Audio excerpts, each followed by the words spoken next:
Lucia lees.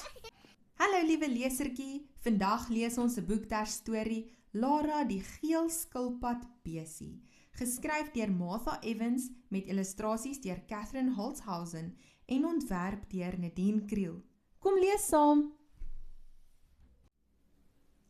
Lara die skilpad besie is 'n spesiale besie.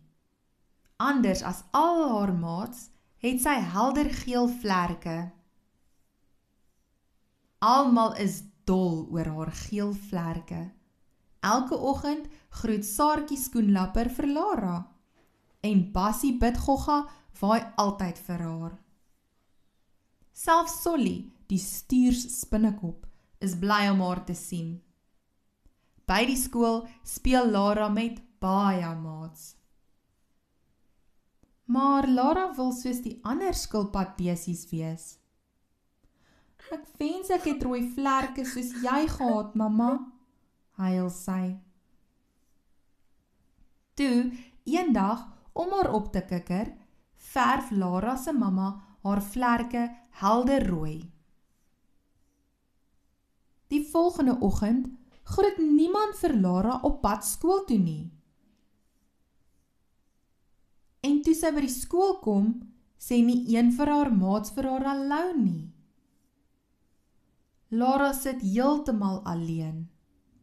Niemand sien haar nuwe rooi vlerke raak nie, totdat juffrou Maya haar raak sien en sê, Lara, het jy jou pragtige geel vlerke geverf?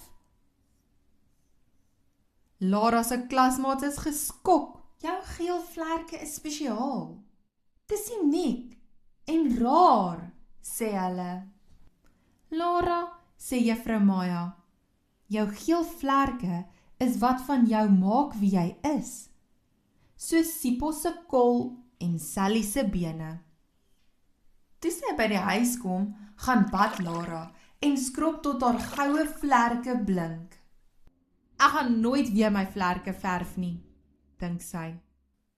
Behalwe dalk 1 of 2 keer, om dit pers te maak. Of iets anders wat mooi is. Maar nooit vir altyd nie, en net vir die pret. Fluit, die storie is uit. As jy van die storie gehou het, druk die duimpie, deel hom met jou maats en volg ons vir nog lekker stories. Sien jou volgende keer saam met Lucia lees.